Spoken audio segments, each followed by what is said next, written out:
নমস্কার বন্ধুরা, সম্পাস রান্নাঘরে আপনাদের সকলকে স্বাগত। আজ আবার একটা রেসিপি নিয়ে আপনাদের কাছে চলে এলাম। আজকে আমি বানাচ্ছি নিরামিষ থোড়ের চপ। এই বর্ষার দিনে নিরামিষ মুচমুচে থোড়ের চপ চায়ের সাথে কিন্তু দারুণ জমে যাবে। তাই ভিডিওটা স্কিপ না করে পুরো রেসিপিটা দেখার অনুরোধ রইল। রেসিপিটা ভালো লাগলে আমাকে কমেন্ট বক্সে কমেন্ট করে জানাবেন, ভালো লাগলে লাইক বাটনটাও প্রেস করে দেবেন, আর আপনাদের বন্ধুদের মধ্যে আমার ভিডিওটাকে শেয়ার করে দেবেন। আর আমার নতুন বন্ধুদের কাছে অনুরোধ, আমার চ্যানেলটাকে সাবস্ক্রাইব করে পাশে থাকবেন। আর আমার চ্যানেলে নতুন নতুন রেসিপি দেখার জন্য পাশে থাকা ছোট্ট বেল আইকনটাও প্রেস করে দেবেন। চলুন আর কথা না বাড়ি, কিভাবে আজকে মুচমুচে এই থোড়ের চপ বানাবেন কিভাবে রেসিপিটা দেখে নেওয়া যাক। থোড়ের চপ বানানোর জন্য আমি এখানে দুটো থোড় নিয়েছি। এবার এই থোড় দুটোকে আমি কেটে নেব। কিভাবে থোড় কাটতে হয় সেটাও আপনাদের দেখিয়ে দিচ্ছি। এর আগে আমার চ্যানেলে থোড়ের ডালনার রেসিপিতে আমি কিভাবে থোড় কাটতে হয় সেটা আপনাদের দেখিয়ে দিয়েছিলাম। আর একবার আপনাদের দেখিয়ে দিচ্ছি। প্রথমে থোড়ের উপরের খোলাগুলোকে ছাড়িয়ে নিচ্ছি। দেখুন এই থোড়টা কিন্তু ভীষণই কচি, এরকম কচি থোড় হলে কিন্তু চপগুলো খুব ভালো হবে। থোড়ের খোলাটা ছাড়িয়ে নিয়েছি। এবার ছুরি দিয়ে আমি গোল গোল করে কেটে নিচ্ছি। এই থোড়টা ভীষণই কচি, তাই আঁশ নেই। তবে আপনাদের থোড়ে যদি আঁশ থাকে তাহলে আঙুলের মধ্যে আঁশগুলোকে এভাবে পাকিয়ে নেবেন। দেখুন এভাবে পাকিয়ে নেবেন। থোড়টাকে আমি গোল গোল করে কেটে নিয়ে এবার আমি ছোট ছোট করে কেটে নিচ্ছি।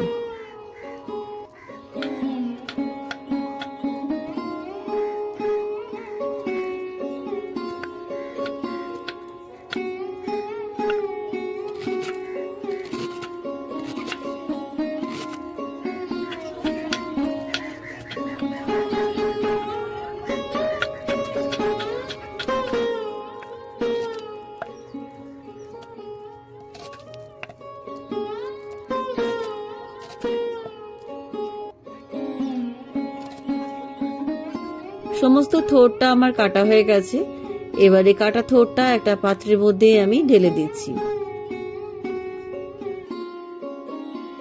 এবারে থোড়ের মধ্যে আমি দিয়ে দিচ্ছি 1/2 টেবিল স্পুন লবণ। লবণটা দিলে থোড়টা নরম হয়ে যাবে আর থোড়ের থেকে জলটাও বেরিয়ে যাবে। লবণটা খুব ভালো করে থোড়ের মধ্যে মিশিয়ে দিয়ে আমি 10 মিনিট এটাকে রেখে দেবো। থোড়ের মধ্যে লবণটা খুব ভালো করে মিশিয়ে নিয়েছি। এবার এটাকে সাইডে রেখে দিচ্ছি। এবার আমি এখানে 1/2 কাপ মটর ডাল নিয়েছি। মটর ডালটাকে আমি 1 ঘন্টা আগে ভিজিয়ে রেখেছিলাম। আপনারা মটর ডালের পরিবর্তে ছোলার ডালও নিতে পারেন। এবার এই মটর ডালটাকে বেটে নেব। বাটার জন্য আমি একটা মিক্সির জার নিলাম। মিক্সির জারের মধ্যে ভেজানো মটর ডালটা দিয়ে ভালো করে বেটে নেব। মিক্সির জারের মধ্যে সমস্ত ভেজানো ডালটা দিয়ে দিলাম। এবার আমি বেটে নিয়ে আপনাদের কাছে ফিরে আসছি। ডালটা আমার বাটা হয়ে গেছে। আমি সামান্য একটু জল দিয়ে ডালটা বেটে নিয়েছি। দেখুন একদম স্মুথ করে বেটে নিয়েছি। এবার এই ডালটাকে একটা বাটির মধ্যে আমি ঢেলে রাখছি। মিক্সির জার থেকে সমস্ত ডাল বাটাটা ঢেলে নিলাম। এবার এই ডালের বাটিটাকে সাইডে রেখে দিচ্ছি। এদিকে দেখুন লবণ মাখানো থোড়টা কিন্তু অনেকটাই নরম হয়ে গেছে আর থোড়ের থেকে বেশ জল বেরোচ্ছে। দেখুন এভাবে চেপে চেপে কিন্তু জলটা বার করে নিচ্ছি আর থোড়টাকে একটু কচলে নিচ্ছি যাতে একটু ভেঙে যায়। দেখুন এভাবে এই থোড়টাকে কচলে নিয়ে এবার দেখিয়ে দিচ্ছি। দেখুন থোড়ের থেকে কতটা জল বেরিয়েছে। এবার আমি ডালের বাটিটা নিলাম। এবার থোড়ের ভেতর থেকে জল চেপে চেপে বার করে এবার আমি ডালের মধ্যে দিয়ে দিচ্ছি। দেখুন এভাবে থোড়ের ভেতর থেকে পুরো জলটা বার করে নিয়ে চেপে চেপে বার করে নিয়ে থোড়ের মধ্যে দিয়ে দেবেন। থোড়ের মধ্যে সমস্ত জলটা চেপে চেপে বার করে দিয়ে দিলাম। এবার এই থোড়ের মধ্যে আমি দিয়ে দিচ্ছি 1/2 টিস্পুনের থেকে একটু কম লবণ, কারণ থোড়ের ভেতরে আমি লবণ দিয়ে মাখিয়ে রেখেছিলাম, তাই লবণের পরিমাণটা একটু বুঝে দিলাম। আর দিয়ে দিলাম 1/2 টিস্পুনের থেকে একটু কম হলুদ গুঁড়ো। আর দিয়ে দিচ্ছি 1/2 টিস্পুন জিরে গুঁড়ো। আর দিয়ে দিচ্ছি 1/2 টিস্পুন ধনে গুঁড়ো। এবার আমি এর মধ্যে দিয়ে দিচ্ছি কাঁচা লঙ্কা কুচি। কাঁচা লঙ্কা ঝালটা আপনাদের স্বাদ অনুসারে দেবেন। আমি এখানে 4-5টা কাঁচা লঙ্কাকে খুব মিহি করে কুচি দিয়ে দিলাম। আর দিয়ে দিলাম মিহি করে কেটে রাখা এক মুঠো ধনেপাতা কুচি। একটা সেদ্ধ আলুকে আমি এর মধ্যে গ্রেট করে দিয়ে দিচ্ছি।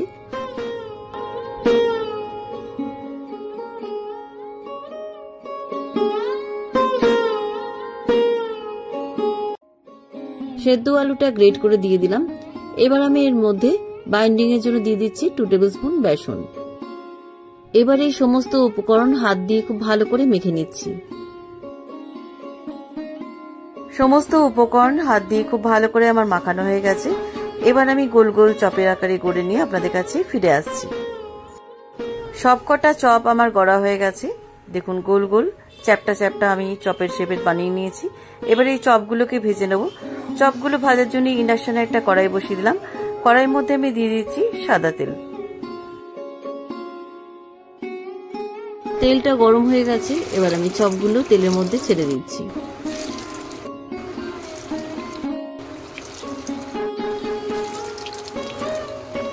চপগুলোর একটা পিঠ লাল করে ভাজা হয়ে গেছে, এবার উল্টো পিঠটাও ভেজে নিচ্ছি।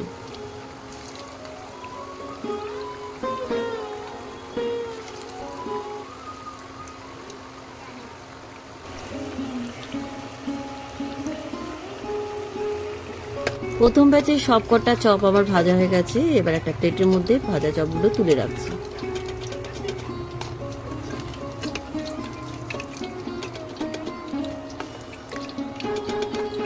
সব কটা চপ আমার তোলা হয়ে গেছে, বাকি চপগুলো ওই তেলের মধ্যে ভেজে নিচ্ছি।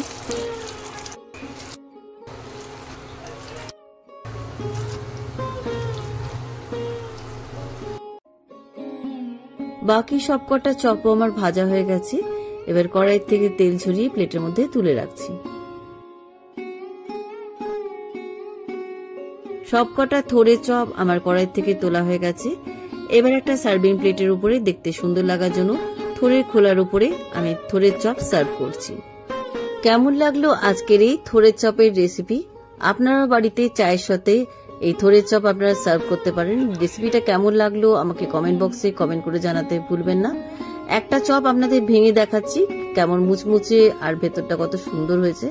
দেখুন, খেতে কিন্তু অসাধারণ হয়েছে। চায়ের সাথে কিন্তু এটা দারুণ জমে যাবে। রেসিপিটা কেমন লাগলো আমাকে কমেন্ট বক্সে কমেন্ট করে জানাতে ভুলবেন না। ভালো লাগলে লাইক বাটনটাও প্রেস করে দেবেন, আর আপনাদের বন্ধুদের মধ্যে আমার ভিডিওটাকে শেয়ার করে দেবেন। আর আমার নতুন বন্ধুদের কাছে অনুরোধ, আমার চ্যানেলটাকে সাবস্ক্রাইব করে পাশে থাকবেন। আর আমার চ্যানেলে নতুন নতুন রেসিপি দেখার জন্য পাশে থাকা ছোট্ট বেল আইকনটাও প্রেস করে দেবেন।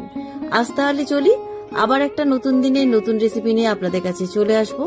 সবাই ভালো থাকবেন, সুস্থ থাকবেন। ধন্যবাদ।